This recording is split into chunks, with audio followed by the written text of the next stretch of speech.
E aí pessoal, estamos aqui mais uma vez com o nosso programa SustentaCast, o seu espaço para conversa, diálogo, discussão, debate sobre assuntos diversos.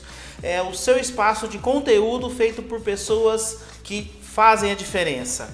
Quero, antes de mais nada, agradecer você que tem acompanhado os nossos programas, que tem acompanhado os nossos episódios. Muito obrigado pelo carinho, muito obrigado pelos comentários, muito obrigado pela participação. O nosso programa vive disso. Precisa da sua participação, precisa do seu apoio e precisa da sua divulgação. Porque a gente sabe aí que num mundo tão complicado, com tanta fake news e tanta coisa aí que o pessoal prolifera, conteúdo de qualidade, a gente tem mais é que esparramar, proliferar, passar para frente, e a gente tem trazido cada dia mais pessoas que agregam valor no nosso dia a dia.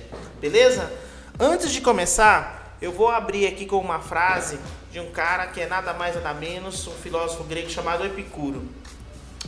As pessoas felizes lembram o passado com gratidão. Alegram-se com o presente e encaram o futuro sem medo. Vamos para cima então, vamos encarar os nossos desafios e buscar o melhor para nós, para nossa família e para nossa sociedade. Bom, vamos lá então, né, gente? Hoje nós estamos aqui. Antes de mais nada também, você que não está seguindo, você que não acompanha, vai lá, entra no nosso canal do YouTube. Você que já acompanha, compartilha. Você que não acompanha, toca o sininho lá. Se inscreve e você vai ter todo o nosso conteúdo. Sempre que nós lançarmos um programa novo, um episódio novo, você já vai estar recebendo de imediato, beleza? Bom, hoje aqui eu estou com um mega convidado, o Edson, meu Prazer, amigo, Kleber. velho de guerra, companheirão de muito tempo, né? A gente já se conhece há bastante tempo, tivemos um feliz reencontro também já há algum tempo. E hoje eu tive o prazer de convidá-lo ele aqui. Muito obrigado pela presença. Obrigado você, Kleber, pelo convite. É um prazer aqui estar com vocês, né? Dividindo um pouco aí do nosso conhecimento, sabedoria e ajudar vocês no que puder. Beleza, deixa eu falar quem é esse cara aí, ó.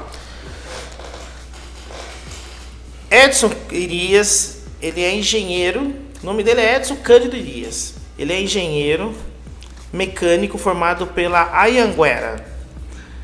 Engenheiro civil formado pela Universidade Padre Anchieta. Pós-graduado em estrutura de concreto e fundação pelo IMBEC Campinas. Tem mais coisa, mas ele quis ser modesto, ele quis guardar, né? Quis, né, deixar a surpresa aí para vocês. Mas vamos lá, Edson. Fala um pouquinho aí de você, um pouquinho, como que foi o seu início aí de vida. Fala um pouquinho da sua infância, da sua adolescência e por que você, da onde saiu ser engenheiro. Não, legal.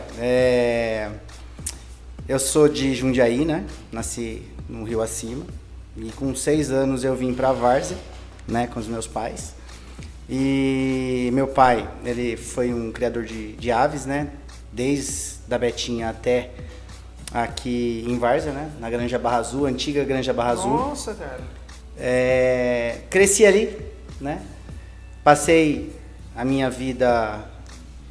Geralmente eu cresci sozinho. Tinha os meus amigos de escola, né? Que eu estudei numa escolinha do Mursa, que hoje ela já não existe mais, né?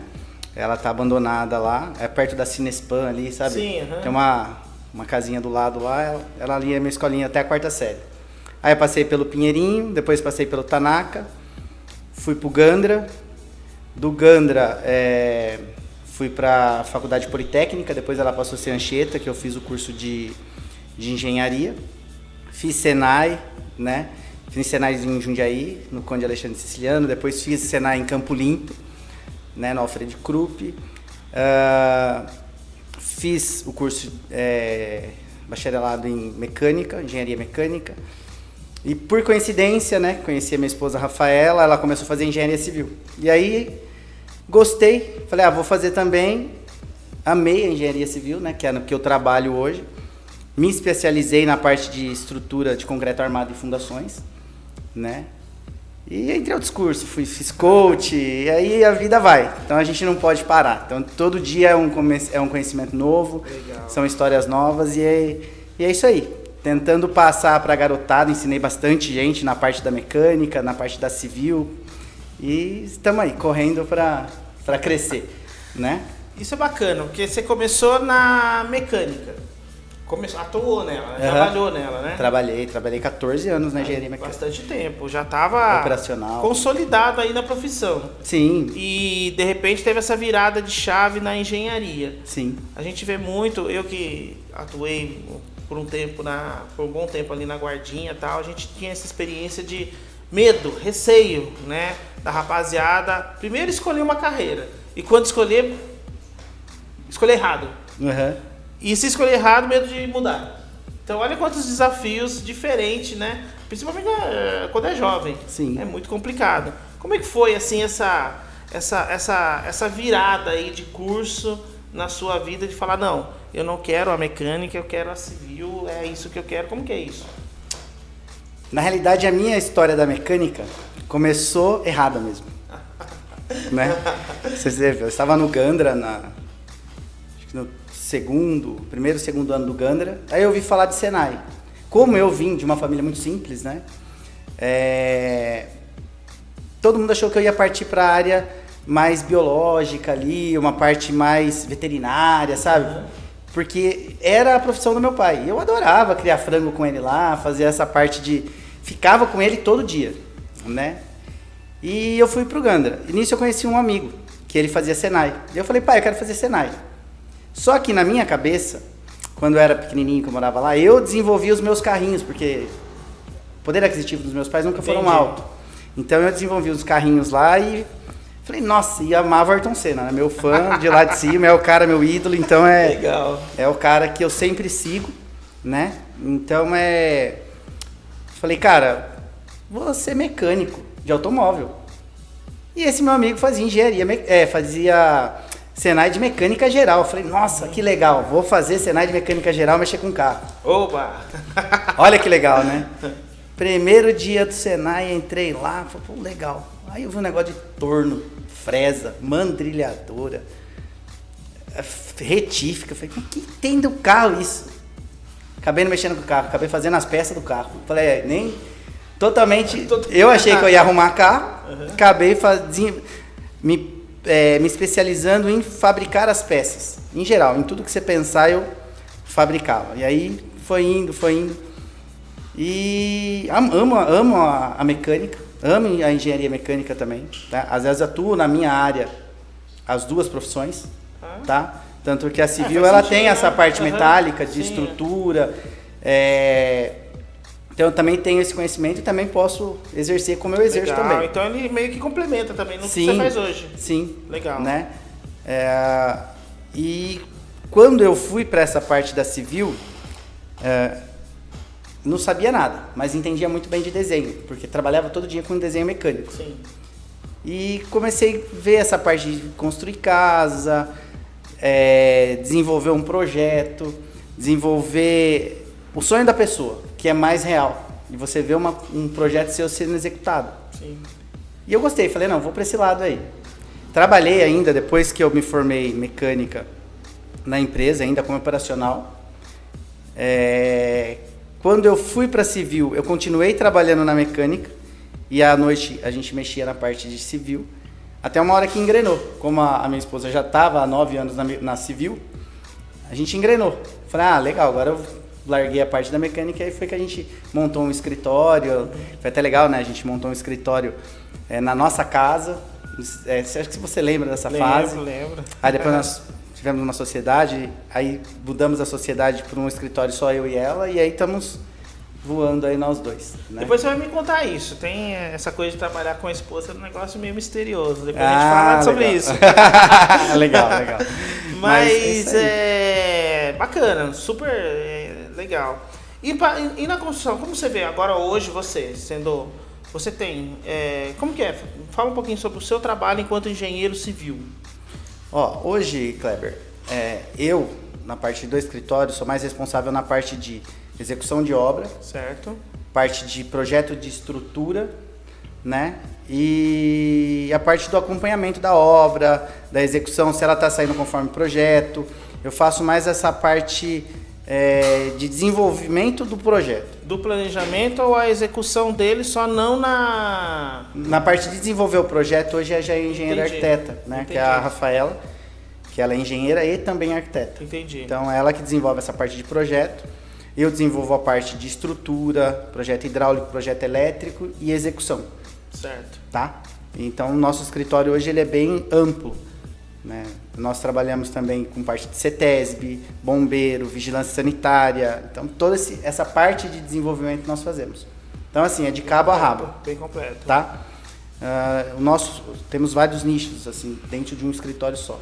É o que faz a gente alavancar, né? E como você vê hoje o mercado da construção civil? A gente percebe que houve a impressão minha, né, de quem já trabalhou como fornecendo insumo para a construção civil, mas nunca nessa parte mais de planejamento da obra e tudo mais. Mas eu percebo que é um segmento que tem oscilações de acordo com a economia. É um mercado que sempre está em atividade, porém em dados momentos, principalmente no momento de crise econômica e tal, ele dá uma oscilação. Como que é trabalhar, ter, né, como fonte de renda, trabalho principal, ofício principal, a engenharia, a construção civil e lidar com nós estamos falando de um país como o Brasil, né? Uhum. Um país como o Brasil é uma roleta russa, né? É um carrossel. Então tem hora que você está voando, a economia, de repente acontece uma crise, dá uma estabilizada, depois sobe de novo. Então assim, o empresariado tem que ser muito dinâmico, né? Como que é estar no seu segmento em meio a tanta flutuação? Hoje eu enxergo, Kleber, que a construção civil ela é uma locomotiva sem freio. Entendi. Ela oscila muito. Quando o Brasil está economicamente bem estruturado, ela cai. Você reparou? É o contrário. É o contrário? É o contrário. Porque o que move o país é a parte da engenharia, é a civil. Uhum. Quando o país está estável, está tudo bem, a empresa está voando, a construção diminui. Por que deu esse boom na construção civil numa pandemia onde parou tudo? É verdade, é verdade. Onde o governo injetou dinheiro, baixou taxa Selic, fez o povo arrancar o dinheiro que estava segurando e injetar onde? Na civil. Porque movimenta tudo. A classe econômica ela se desenvolve através da civil, da construção. O melhor ramo hoje de investimento, tanto que eu vi um vídeo de um investidor que ele fala assim, o melhor ramo que existe no mundo, desde quando existiu, é imóvel. Você pode me apresentar qualquer ações da Bovespa, qualquer ações. O melhor é a construção civil, é o movimento imobiliário. Isso não para. Quando a gente enxerga, né? Quando a gente enxerga essa oscilação, é alguma coisa dentro da economia, mas ela é muito difícil. Um bom profissional, ele não vai ter esse problema. Quando tá ótimo, tá ótimo. Quando tá baixo para alguns, tá bom para ele. Entendeu? Então você tem que ter uma visão além do que você vive, né? Hoje, todo mundo teve o problema da pandemia. Certo. Teve pessoas que foram para a rua, são pessoas que não estavam qualificadas, mas pessoas ficaram bilionárias, né? Bilionárias no meio da pandemia. Como é que pode? São pessoas que se estruturam, pessoas que enxergam além, entendeu? Hoje eu acredito que não existe, né, para mim, essa oscilação para baixo. É você enxergar à frente. Hoje, que nem eu falo, do meu escritório, porque ele tem vários nichos. Porque uma hora, um nicho deu uma osciladinha, mas o outro está subindo. Então eu tenho que ter Você tem que ter ser um mais portfólio de serviços para oferecer em dados momentos quando algum não te oferece todos os meios. Para manter sempre aquele padrão. Olha que curioso. Entendeu? E assim, hoje, toda a parte, tipo Jundiaí, Itupeva, Campo Limpo, Atibaia, Extrema, o entorno de São Paulo, falando da nossa região. A região aqui, metropolitana de Jundiaí. Se você enxergou nesse último momento, nesses últimos anos aqui, o que saiu de condomínio, o que saiu de condomínios de alto padrão. Então, Jundiaí está bombando, porque o pessoal de classe social maior de São Paulo está saindo. Porque é fácil chegar em São Paulo e com essa parte do home office, abrir um outro nicho. Eu trabalho em casa, não preciso estar no escritório. Então a construção civil, ela nunca parou. Ela nunca parou e é tipo assim, vamos dizer, como você falou assim, quando ela oscilou para baixo, ela está no normal. Ela nunca vai estar abaixo, ela vai estar no normal dela. Quando acontece uma crise, quando acontece alguma coisa, é a hora que você tem que pular nessa onda que ela vai subir. Entendeu? Fantástico. É legal, cara. A civil foi por isso que eu me apaixono pela civil, porque é o que ela é a mãe de tudo. Ela tá em tudo. A civil, hoje você trabalha em estrada, é civil. Você trabalha na parte de energia, é civil. A parte mecânica tem civil, porque tem que ter o galpão, tem que ter as estruturas. Então tudo gira em torno da civil. No varejo, no mercado, tudo tem uma civil. construção. Tudo. E você depende da civil para tudo. Você precisa do engenheiro para tudo, do engenheiro civil. Tá? Então é legal, por isso que eu gosto da civil. E assim, não existe, né? Essa oscilação. Para mim, hoje eu enxergando a minha profissão, não existe essa parte baixa. Não existe essa oscilação. Você tem que mudar. É o que você fala, né? A gente tem que ir mudando e acompanhando o que está vindo. Você falou uma coisa curiosa, do boom, né? Como hoje a nossa região, em especial Jundiaí, tá bombando na sua área, construção civil. Outro dia eu tive aqui com uma visita que o cara falou algo curioso que vai meio que de encontro com o que você falou. O cara disse assim que hoje Jundiaí não é uma cidade só de jundiaiense, é uma cidade predominantemente de paulistano. Você enxerga dessa maneira também? Com certeza. Não só Jundiaí, como Itupeva. Itupeva também. Né? O único problema que eu vejo na nossa cidade, tanto Várzea, Jundiaí, Itupeva, essas Campo Limpo, que são cidades, tirando Jundiaí que ela já está bem desenvolvida, mas entre Campo Limpo, Várzea e Itupeva são cidades que estão se desenvolvendo muito rápido, né? E não está tendo infra. Tá? A gente não vê falar de escola nova, a gente não vê falar de hospital novo, né? Hoje a gente está vendo da cidade que está saindo, mas eu não estou vendo esse investimento. Então é uma das coisas que vai ter problema futuramente. Sem dúvida. Que pra gente que é civil é ótimo, porque vai ter que ter mais desenvolvimento civil. Você sabe que é por conta disso que a gente está ouvindo falar muito a palavra contrapartida, porque nesse momento em São Paulo mesmo está essa discussão, né, do plano diretor, essa questão envolve diretamente isso, né? Envolve diretamente essa parte de construção civil, né, prédio mais alto, tal, verticalização das cidades, que é um desafio, né, porque você está colocando mais gente no espaço que já está apertado e a infraestrutura básica para sobreviver as pessoas, como é que fica? UBS, educação, qualidade de vida, impermeabilização, né, do solo, é complicado, né? Você pensando como como um engenheiro que constrói, que é responsável por essa construção, como você vê essa questão urbanística? Como lidar com essa questão? Como conciliar, de um lado, a progressão, que é importante, faz parte, e é bom para todo mundo. É bom porque desenvolve, gera emprego, gera renda, gera serviço, gera tudo. Mas, por outro lado, tem os desafios nossos. A nossa qualidade de vida. A nossa qualidade de vida. Como é que é? É complicado falar, né? Porque aí a gente envolve muita política, né? Muitas pessoas, elas querem saber do desenvolvimento, porém, essa parte da qualidade de vida é difícil, né? Se a gente visar só custo, só empreendimento, como que a gente vai desenvolver isso? Eu não gosto muito de entrar nessa questão política, porque é uma coisa, ao meu ver, simples de se resolver, desde que se queira fazer. Certo. A partir desse momento, eu preciso ter um condomínio? Cara, se eu tenho um condomínio, eu preciso ter para esse condomínio um plano de ação, uma diretriz de crescimento. Olha, eu vou ter tantas pessoas naquela região, eu preciso de uma escola, eu preciso de um hospital, eu preciso de recurso. Aí cabe à prefeitura, porque Sim. Se a gente faz um cabe desenvolvimento, ao poder público. Lógico, se a gente está desenvolvendo uma região com mais impostos, automaticamente a prefeitura tem que se desenvolver para mais qualidade. Então é complicado. Sim, né? É o planejamento. Isso é o planejamento. Esse é o planejamento, que às vezes se quebra muito por interesse. Sim. Né? Que nem eu falo, um dos melhores ramos do mundo é a construção. Porque ele é muito rentável. Ele mexe com muito dinheiro. E é isso que precisa ser estudado. Está tendo algum...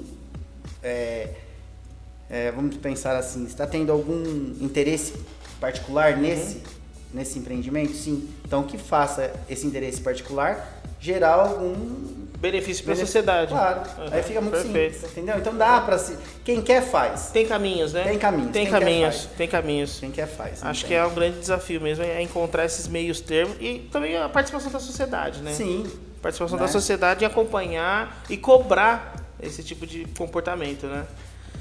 Mudando um pouquinho de assunto, Edson, mas não mudando muito.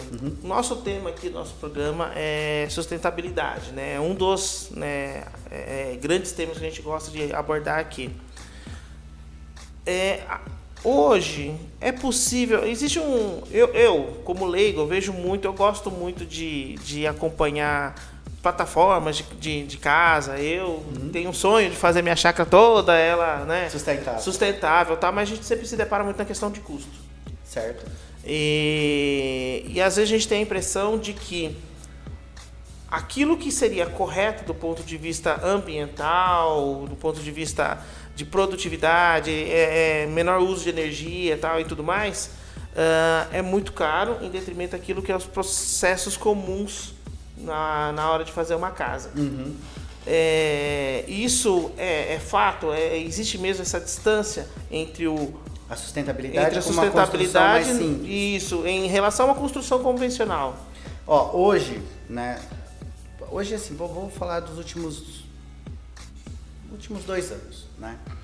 Todos os projetos que nós estamos desenvolvendo, as casas que nós estamos construindo, a maioria dos proprietários, eles já estão com uma consciência sobre isso. Todas têm energia solar, porque hoje está mais acessível, né? Hoje vamos pegar uma casa popular hoje, ele vai gastar em torno de 14 mil reais para colocar uma energia fotovoltaica na casa dele.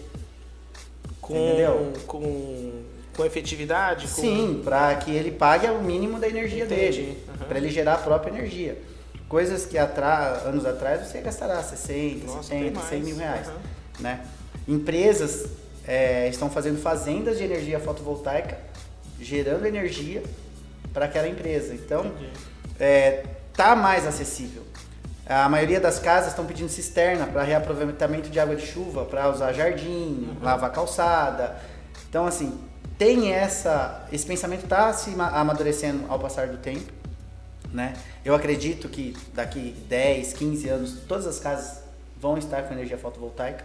Né? É bem acessível hoje. Hoje você consegue um plano, né? A gente trabalha bastante Minha Casa Minha Vida, aquela financiamento Casa Mais Construção. Essas casas populares têm esse... É pré-requisito ou é opcional? É pré-requisito já no projeto ter isso? Depende. Tá. Depende do que vai ser desenvolvido. Entendi. Eu acredito que seja opcional, né? As casas que eu construo, quando é financiamento Casa Mais Construção, a gente consegue embutir essa parte da sustentabilidade já no financiamento para o cliente. Legal. Entendeu? Então essa casa já sai. Facilita pra caramba, sim, né? Então, eu acho que está amadurecendo bem essa ideia.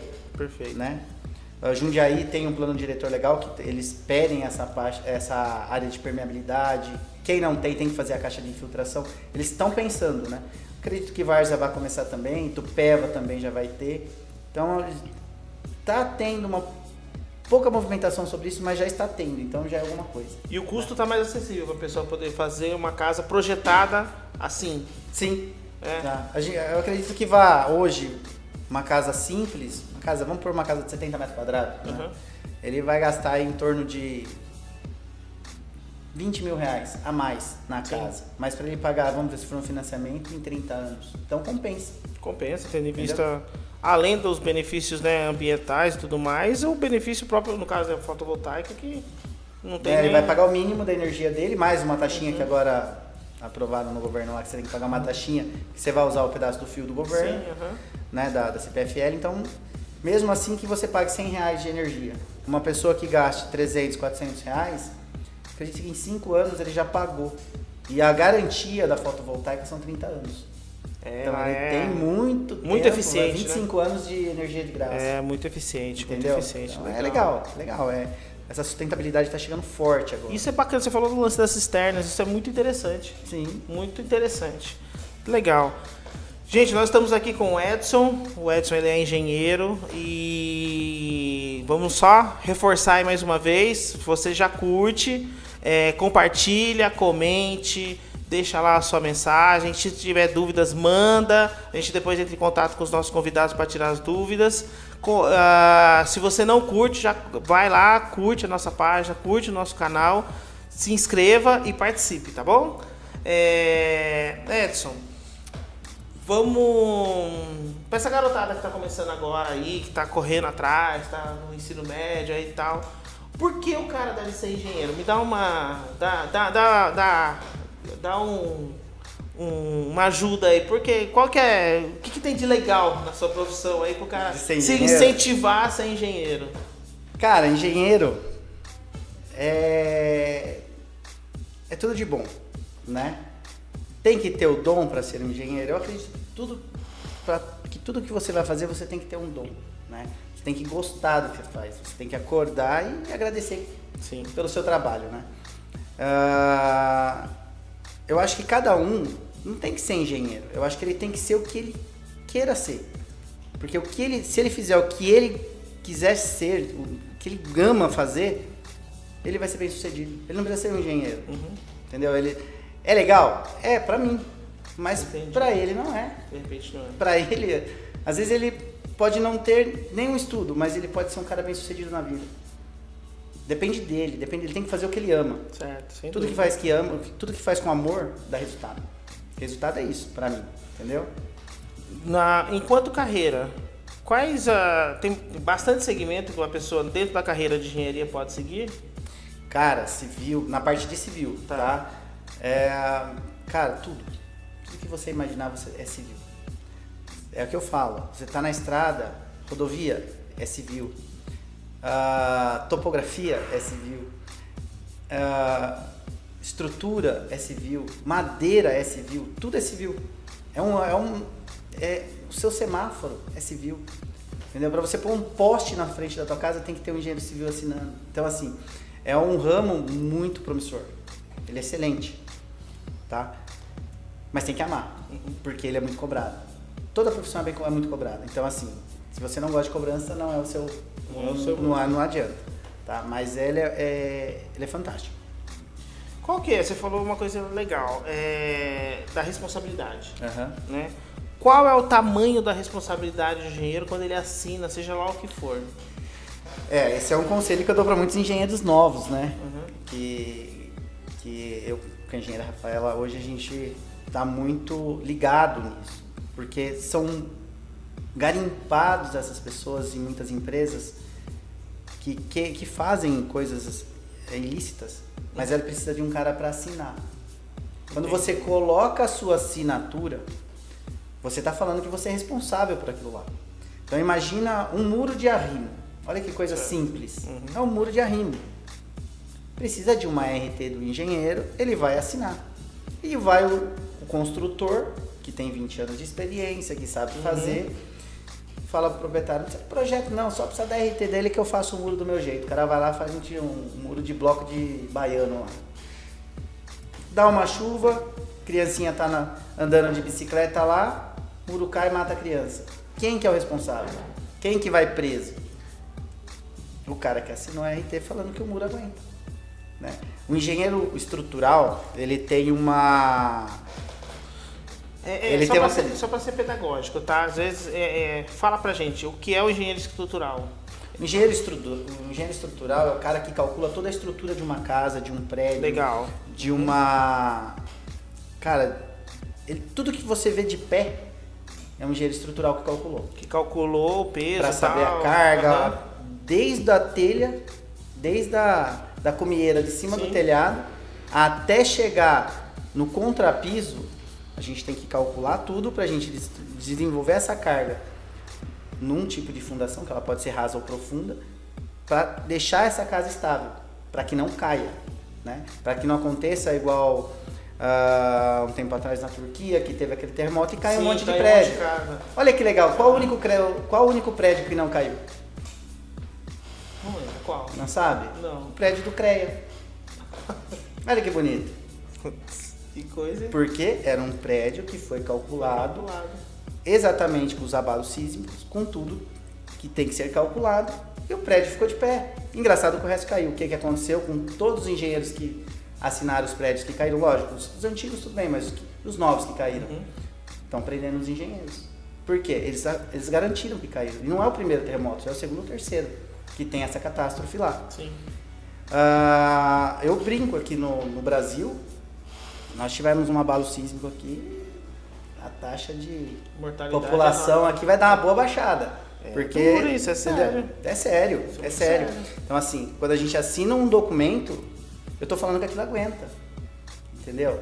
Então assim, não é brincadeira.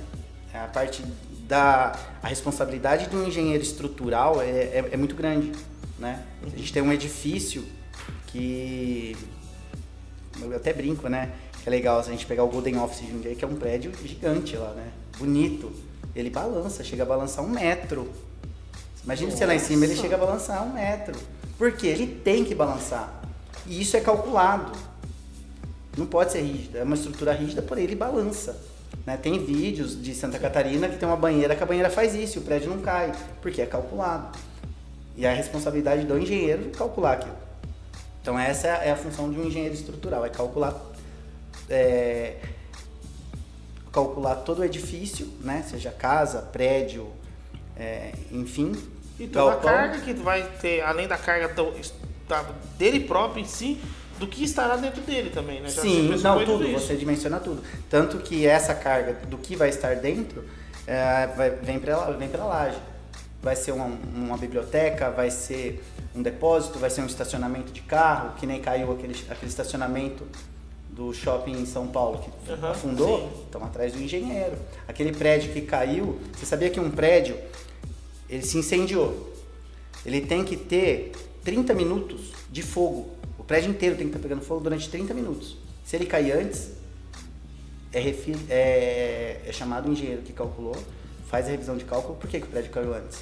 Sim. Tem que aguentar meia hora. Teve um prédio em São Paulo que pegou fogo, caiu antes, acho que foi com 20 e poucos minutos.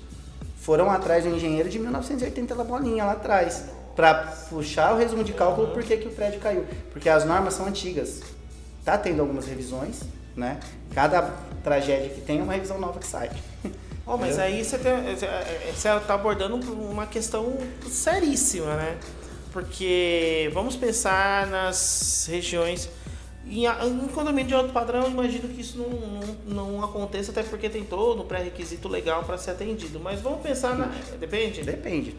Eu pensei nas moradias populares, em especial nos bairros mais periféricos, nas comunidades. Aí a gente tem um sério problema nesse sentido. Sim, mas geralmente não tem um engenheiro, né? Geralmente às vezes é o próprio morador que construiu faz a os casa. puxadinhos aí e tal. Não tem o que fazer, entendeu? Mas isso daí é uma falha de fiscalização da prefeitura, tá? E às vezes até a parte econômica, porque um cálculo estrutural não é barato. Em termos, ele pode se tornar barato. Não é barato a priori, mas se você pensar que a sua vida está lá dentro, pode se tornar muito caro. Né? A sua família está lá dentro. Entendeu? Né? Então assim, a mentalidade está mudando, tá? Tanto das pessoas que estão saindo do bairro, indo para condomínio, eles já vêm atrás. Porque eles sabem que o que eles estão fazendo é seguro, né? Então, assim, é legal. Essa parte de estrutural, ela é bem séria, né? Não dá para colocar sua assinaturinha lá, eu preciso de uma RT só. Hoje não.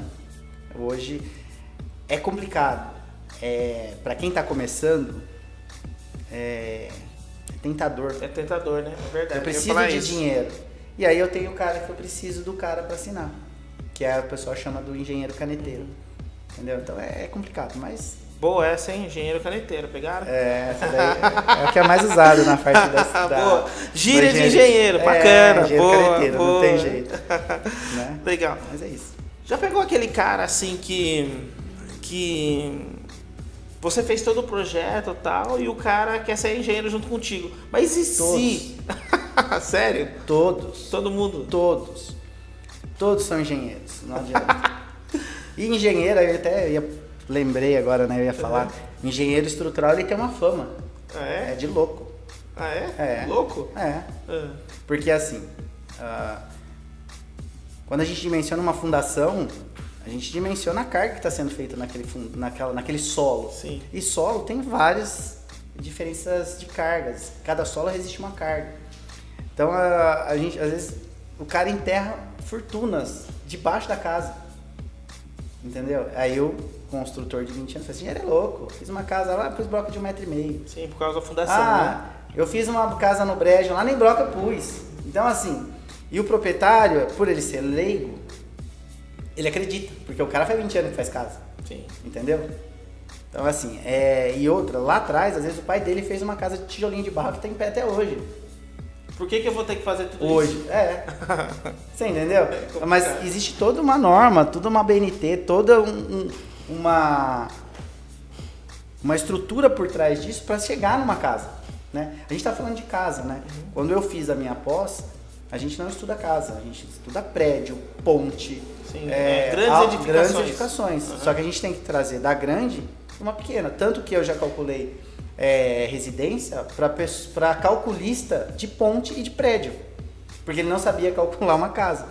Ele está tão acostumado com bitolas de aço gigantescas que aí ele vai falar, nossa, eu vou usar um ferrinho de 10 no meu pilar. Os pilares que eu faço da ponte usa ferro de 32, sabe? Então é melhor você que já faz, calcula, porque eu sei que você vai calcular certo. E eu me preocupo com o que eu estou fazendo lá. Então tem essas jogadas. Tem as suas imitações, né? Legal, que fantástico. Legal. Muito bom, Edson. Maravilha. Olha aqui, quanta coisa, hein? Legal, Puta né? vida, bacana pra caramba. Apaixonante, TV. Assim, Nossa, apaixonante. muito legal, muito legal. A gente tá chegando no fim, mas você não vai escapar de 2 perguntas mágicas. Pois fale. Primeiro, você falou que trabalha junto com a sua esposa. Sim. Isso pra muitos, agora só, né, fica à vontade aí, tá? Como que é lidar aí? Porque nós estamos falando do relacionamento seu, né? Casamento, filho e tudo mais. E ao mesmo tempo trabalhar. É legal. É legal, porque assim, sou muito grato, né, pela minha esposa. Você conhece ela? Claro. Até mais tempo que eu, né? Eles estaram juntos. Uhum. Mas ela é uma pessoa fantástica, muito inteligente, fenomenal. E assim, agradeço quem eu sou por ela também. Por quê? É uma pessoa muito correta e muito centrada no que faz. E ela me ensinou a ser muito assim também, entendeu? E a gente gosta das coisas muito certas. Tem os seus atritos, tem suas indiferenças, né? Porque às vezes, como a gente trabalha junto, às vezes o escritório vai pra cama também. Sim. E a briga acontece ali, entendeu? Sim. E a gente tenta separar, mas é muito difícil. Mas graças a Deus a gente se dá muito bem nessa parte de civil, tá? Nessa parte profissional. É porque tem a mesma sintonia, tem a mesma vibe. Sim. Tem princípios comuns. Sim. E o legal é que a gente consegue... Se ela me deixar, eu vivo o meu trabalho 24 horas por dia. Se meu cliente me manda mensagem de domingo, eu quero responder. Não sendo antiprofissional, mas eu tenho que ter o meu tempo de lazer com a minha família. Sem dúvida. Né? E quando você deixa o trabalho te consumir, ele te consome mesmo, tá? Porque assim, quando a gente está fazendo uma casa, né, a gente brinca, a gente não está fazendo uma casa, a gente está fazendo um sonho. E quem quer uma casa, quem está fazendo a sua casa, não tem hora. Tem cliente que me mandou mensagem, tipo, domingo, 10 horas da noite, tocando a musiquinha do Fantástico. E eu com o celular assim, ela vai responder, né? Então assim, ela me freia, né? E ela me conduz também. Então, assim, eu sou muito grato por ela. A gente está muito bem no nosso trabalho. A gente prospera junto, né? Que eu falo, eu não tenho, nem falo assim, atrás de um grande homem sempre existe uma grande mulher. Eu não penso dessa forma, né? Porque eu tenho ao lado, né? Porque ela tá na frente e quando a gente se defende um ao outro no trabalho. Então, assim, isso é a sintonia. Eu não tenho só uma esposa. Eu tenho uma parceira de trabalho, eu tenho uma amiga, então é isso aí. Fantástico, então, maravilhoso, maravilhoso. Acho que isso que é importante, né? Se complementar e construir uma meta, um objetivo juntos que tudo dá certo, né? Sim, não existe Não faz sentido, eu penso assim, não faz sentido a gente viver se a gente não tiver um objetivo, né? Não faz sentido, que nem eu falo, não adianta eu ser um bilionário e não ser próspero, não ter um sentido da vida, porque não faz sentido. Casa, carro, dinheiro, isso são bens, são luxo.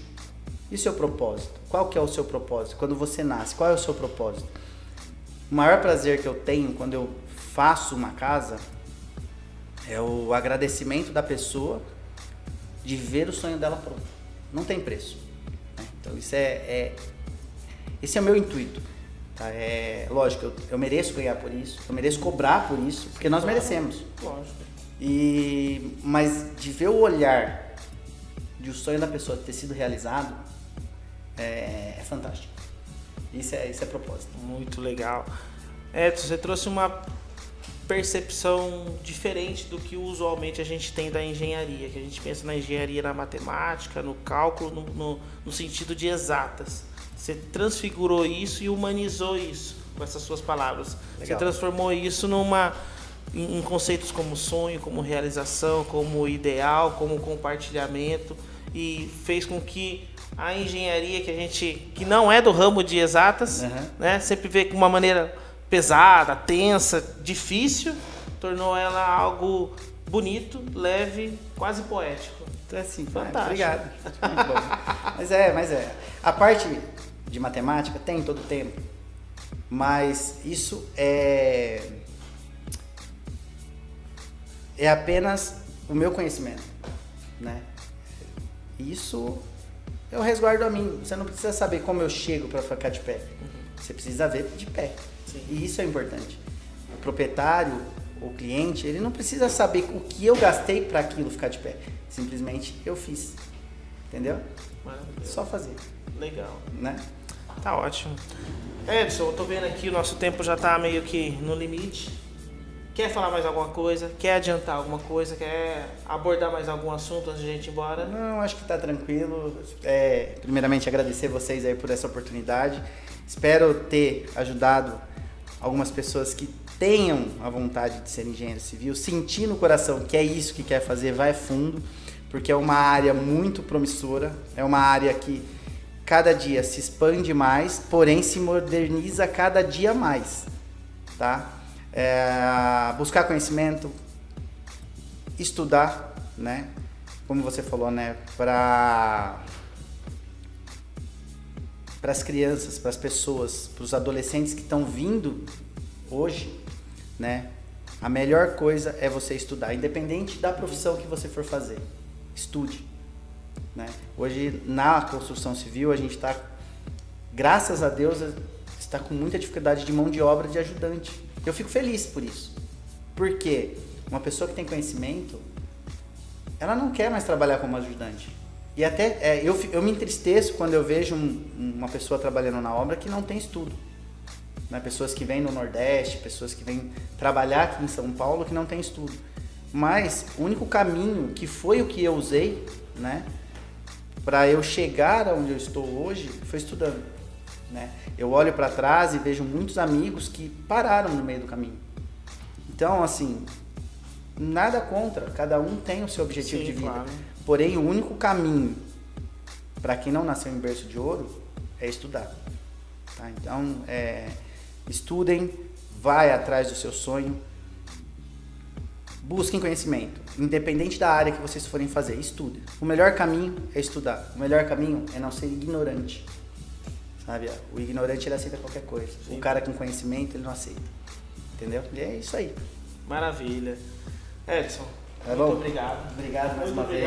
Fico feliz. Muito obrigado, de coração. Entendeu? Agregou muito valor aqui pra gente. Obrigado mesmo, viu? Legal. Espero um dia, quando a Rafaela tiver a oportunidade, trazer um pouquinho do conhecimento dela também. Já tá o convite aberto. Tá bom. Valeu? Pode chamar que ela vem. Fechou.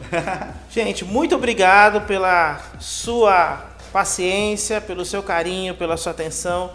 Esse foi mais um episódio do SustentaCast, um espaço para debater, para falar, para conversar, conteúdo de qualidade por gente que faz a diferença. Muito obrigado e até o próximo episódio. Tchau, tchau. Valeu.